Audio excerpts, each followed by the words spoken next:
Hello world and welcome back to the final Immersive Engineering tutorial, where today we're just going to cover all the miscellaneous things that I've missed throughout the series. Starting with a big one, the heavy plated shield. The heavy plated shield is made with a regular old shield, 6 steel plates and 2 treated wood planks, and this will give us our shield. The shield just works the same as any other. If you just hold it in your hand, in your main hand, you can hold right click and it'll block your stuff. If you have it in your offhand, you won't see it by default, but if you have a sword in hand, then obviously it pops up and you can actually block things by holding right click. What differs with this shield, however, to other shields is that it has 3 different upgrades which you can put on it. The first one is the flash bulb, made with 1 vacuum tube, 3 glass panes and 2 aluminium plates. What this will do is actually blind a mod when you're attacked, and it's going to give them a slowed effect. Next up we have the shock emitters. This is made using 3 LV wire connectors on either side of the crafting table and 3 iron rods down the centre. What the shock emitter will do is actually shock an enemy and give them a little bit of damage when they hit your shield, as well as that any incoming projectiles such as arrows will be vaporised instead of them being deflected. And lastly we have the magnetic glove. This is made with 4 pieces of leather around the sides, 1 copper coil in the centre and 1 iron ingot on the bottom. And what this does is that if you have your shield anywhere in your inventory, if you double tap S, it will bring it into your offhand. However, it won't bring it into your defensive mode, so you want to double tap S and hold down right click at the same time. So how about we now actually show off how this works. If we go into the workbench, we'll place our heavy plated thing in here and then we'll get 2 different upgrades. So first let's go for the magnetic glove and the shock emitter. Inside we'll see that the heavy plated shield now has an energy storage, so we're going to have to put it inside our charging bench here and actually to order charge up. So now that we have that, let's show it on a slime. Now, just to demonstrate with the sword first, if I was to be attacked, if I just double tap S now, of course our shield goes now into our offhand. It doesn't automatically block though, so we still have to do that manually. If we double tap S again, it's actually going to put it back in the slot where it was. Now it doesn't have to be on the hotbar, it can be anywhere in your inventory. Double tap S and it will go back. Then if you double tap S again, it will go back to the exact same location if it's free. Demonstrating the actual shock emitters now, this is something a little bit interesting. Just through testing, it doesn't actually shock the baby slimes, but it does shock the big slimes and all other mobs. So just demonstrate this here now. We have the tiny slime, I like this. It doesn't actually shock. Get the big one, it does shock. I don't understand it, but that's the case. Going back inside the workbench now, if we take off our shock emitter and then put the flash bulb back in, we'll see that we still have this flux installed, so we are going to need to charge that up again very quickly. Lovely stuff, put that back in our hands, and now let's see if this works with the tiny slimes or the big slimes. So with the tiny slimes, we should have them hit us and it doesn't actually flash them. It's really interesting. The big one, they do get flashed. As you see, they have these particle effects and now they're a lot slower. It's very strange. Apparently this doesn't work on small slimes. Moving on and getting rid of that awful slime sound, we have 2 different sets of armour that are inside of Immersive Engineering. One is the Faraday Armour or Faraday Armour. This is an armour set completely made out of aluminium materials. It's just the exact same as you would with any other type of armour inside of Minecraft, except it's only using aluminium plates. As well as that, we also have a steel counterpart. This is the exact same situation, except it's a bit stronger, and you can obviously do this completely out of steel plates. But just to put it all on, we will show inside of here that each thing here gives us 1 plus 2 armor, plus 3 armor, and then plus 1 armor, and it looks pretty cool to me. This Faraday armor also has another use when it comes to the Tesla coil over there. And then with the steel armor, this gives us slightly different stuff, where it's plus 2 with toughness, plus 7 with toughness, plus 6 with toughness, and then plus 2 again with toughness, and this just looks a little bit stronger. Now for the last piece of clothing that's inside of Immersive Engineering, we have the ear defenders. The ear defenders are made with 3 iron rods and 2 pieces of wool. Now the ear defenders are very cool. It's a built-in way of actually muffling different sounds inside the game.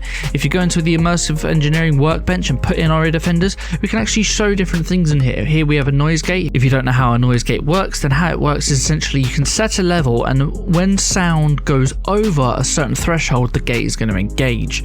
Usually with things in like a microphone, you want it to engage at a certain point and then activate, but in this case it's going to be the other way around. If it's really set down low, then all these things are still going to happen. By default, it's going to be set with your noise gate at max, and all of these different ambient sounds are going to be selected. Obviously we've got all these different types, and we can deselect each and every one of these. So if we wanted everything to be completely muted, we could just throw this in as it is.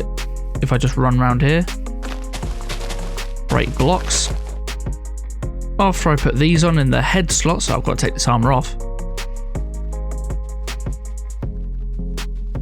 you cannot hear anything. Back inside the workbench now, you can actually set a noise gate, and this is essentially going to be the amount of noise that actually reduces on a slider. So if I place this down really pretty much at its minimum, and then I put these ear defenders on,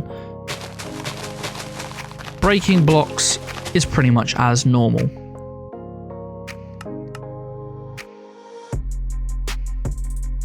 And hearing nothing. Moving on, let's go into something a little bit more fun, and that is the Tesla Coil. The Tesla Coil is made with 3 aluminium ingots, 2 copper coil blocks, and 2 HV capacitors. It's a very expensive machine, this is. Now, the Tesla Coil, you're going to need a couple of different things. You're going to need, obviously, the Tesla Coil itself and the screwdriver. Something else that's very handy is the Faraday Armour, and I'll show you for why very shortly. If we move over here now, we can see that we have got our Tesla Coil. It is being powered from the side. It can be powered from any 4 sides, and what it will do is it will actually start just putting out electrical sparks once you actually give it a redstone signal. So if I put this redstone signal on right now, as you can see, it will start sparking up a little bit like that. It also makes a very loud noise.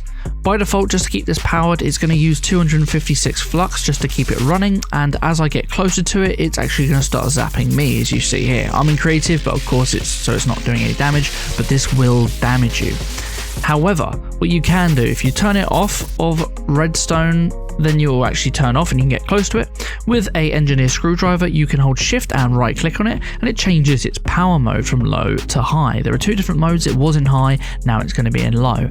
In low mode, what you can do is when you have it powered on, if you go close to it in Faraday Armour, you actually don't get affected. As it says in the book here, it will still shoot you with lightning, but it is going to protect you. As well as that, the Faraday Armour is also going to protect you from uninsulated copper coils or electrum coils.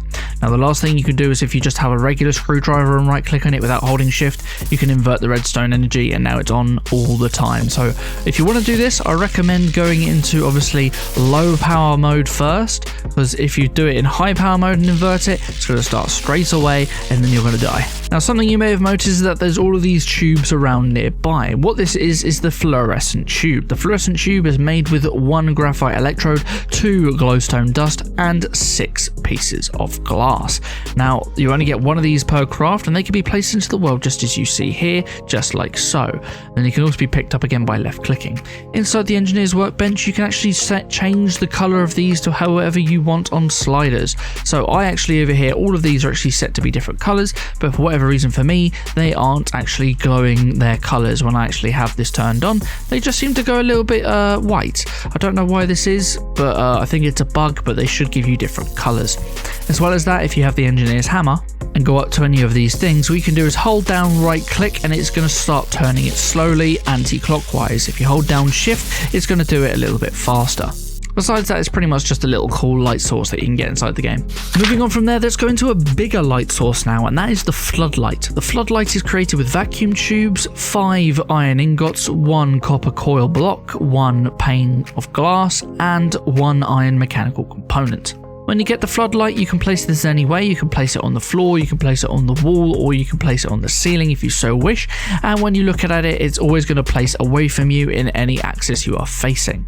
However, you can actually rotate this in a couple of different ways. If you look at it from its side and start right clicking, it's going to rotate clockwise. If you hold down shift and start right clicking on the side, it's going to rotate the other way.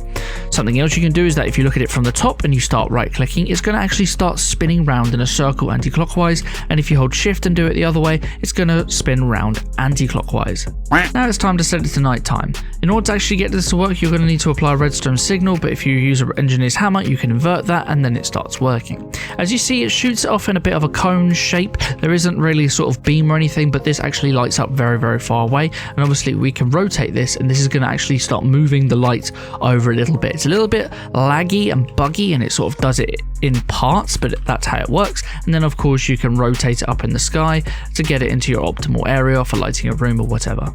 Back to daylight now, we're going to show something a little bit more defensive, and that is razor wire. Razor wire is made with 4 steel plates and 5 steel wire, and this will give you 3 at a time. If you get yourself a load of steel wire or razor wire, you can place this actually in a line like this, and it has connective textures. What this is going to do is basically it's going to slow down mobs and cut them as they walk through it. Also, if you're in survival mode, which you're most likely going to be, you cannot actually remove these by hand, otherwise they'll start pricking you. They must only be removed with wire cutters. Just to demonstrate that now, what we're going to do is go to place down some razor wire like this here. As you can see, it all connects, and you can just keep going with this as long as you want. If you start trying to break this with your hand, it does not work. Same goes with any tool. You must do it with some electrical engineer's wires, and it takes a little bit of a while to actually break, but once you do, you obviously get your item back. There you go, I'm in normal mode now and I've got no armor on, and this is going to be able to do about half a heart to a heart of damage every time you take damage, and as well as that you can actually electrify any of these wires. If you attach it to any sort of power supply, it will be able to be electrified, and then when you go through it they'll get a little bit of a shock as well. There we go, taking a little bit more damage. Obviously we are just using LV connectors right here, but if we were to use HV connectors, the power would be a lot more shocking. Apparently you can't actually hook up HV connectors, that's something good to know. You also cannot attach MV connectors. Yep, apparently you can only hook it up with LV connections. That's a little bit annoying. Moving on again, we have something that's a little bit more decorative, and that is the balloons. The balloons are made with 3 tough fabrics on the top, 1 torch in the middle, and treated wood slabs. You'll get 2 balloons from each craft. Now, despite the fact that there's actually a torch on the inside, these things are flammable, and they can be actually coloured in various different ways. It can be coloured with all different dyes, and they will always do it in 2 parts. So you can have it all be the same colour. If you put, say, orange on here, it will do all of the parts, but otherwise than that, it's always going to be 2. As well as that, if you hold an engineer's hammer and right click on it, you can change the lines to being horizontal or vertical. Placing these balloons now, you can place them on any sort of surface you want, and you can place them on the walls, of course. As well as that, if you don't have it inside of if you're not looking at a wall or anything, you place it directly in front of you. Now, something you can do is if you scroll over your balloon, as you see here, it comes up at the very bottom saying balloon. What you could do is when it's balloon, hold down shift and right click, and you see it now change to balloon +1. If we hold shift again, balloon +2, and this goes all the way up to balloon +4. With balloon +4, if you place it in front of you, what's actually happened is it's placed it above you. It's placed it 4 blocks above. So you can just do this from the floor, obviously like this. Then we have balloon +1, balloon +2, balloon +3, and balloon +4. And of course, if you jump, you can actually end up placing this quite high. Now, just to get this effect like I have here, all I've taken is these structural connectors and some hemp rope. And what you can do here is you take your wire balloon, say we just place it up in the sky like that, we'll place a connector below it, and what we can do is take our hemp coil, right click on the connector, then on the balloon, and it just hooks it up like this. Makes it seem a little bit more realistic. If you don't know, the structural connectors are just made with 4 steel ingots and 1 steel rod, and the hemp rope fibers is made with 4 hemp rope fibers around a stick. Moving on to our last 2 items, we have the item router and the fluid router. Starting with the item router, this is created with 1 piece of redstone, 4 treated wood planks, 2 iron ingots, 1 iron mechanical component, and a conveyor belt. What I've got here is a couple of things that are all placed in just different directions here, and then if we right click on our item router, what we can see is we've got a load of different things here. We can either filter things by a specific tag, filter things by their MPT data, or filter them by damage if we want to. But for now, what we're going to do is inside this box here, we've got a load of different things. Say we've got everything going in on a yellow right now, and then we want to place these in 4 different directions. So we've obviously got red, green, blue, and then on top, I believe we have white. What we could do from here is, let's say we have HV on red, hemp on green, LV on blue, and MV on white. What we can do is then place our batch thing on here like that, and things are going to start going in all different directions. Obviously, it's going to do all the HV first because it does it by slot. Then we've got our hemp rope going straight ahead. Then we have our copper going in on the left here. And lastly, we have our electrum going in on the top. There is obviously one more colour here, which is on the bottom, and that is going to be black. Next up, we have the fluid router. The fluid router is pretty much made the exact same way, except at the bottom, instead of having a conveyor belt, you have a fluid pipe. So what I've set up here is just a little thing to show off how the item router works. We know that the immersive fluid pipes actually let any type of fluid go through at any point in no matter what direction. So what I've got here is just using a mechanism tank so we get everything in creative. We've got 4 different outputs and I've each primed them with a different bucket to let them be sort of filtered into the right places. So here we've got plant oil in one, crude oil in another, liquid creosote oil in another one, and water on the top. Now how we want to actually do this is by putting a bucket of each type inside of our item router. So we're going to want plant oil on red, crude oil on green, creosote oil on blue, and water on white. Now what we can do is place all of these down here so they're all connected, and then when I connect this, it should take a couple of seconds, but as we can see here, everything is starting to fill up in their respective places one at a time, except crude oil is not going. I don't know why, but I've discovered something very interesting. I've put crude oil on red, which is like we have here, and it's not working. It's flowing out normally, so it's not the pipes because it's all connected the same. Apparently crude oil doesn't want to go through the fluid router, so keep that in mind. Now just to demonstrate that crude oil was just a one-off, what I've done here is I've set gasoline to actually be the back here instead. So for whatever reason, it's literally just creosote oil that does not want to go through the fluid router. Well, that was a funny way to end off this series, but thank you so much for watching, everyone. That is the end of Immersive Engineering. We have completely finished this mod now. Everything has happened, and I've actually just seen a tweet as of yesterday that 1.16.5 is no longer being supported besides minor bugs fixes. But that is going to be it. Thank you so much for watching, everyone. I really appreciate it. If this video helped you out in any way, shape, or form, please don't forget to leave a like and subscribe and ring the bell button to stay notified when more tutorials go live, as the next tutorial series is going to be all about the magic-based bod, Botania. But until next time, guys, take care.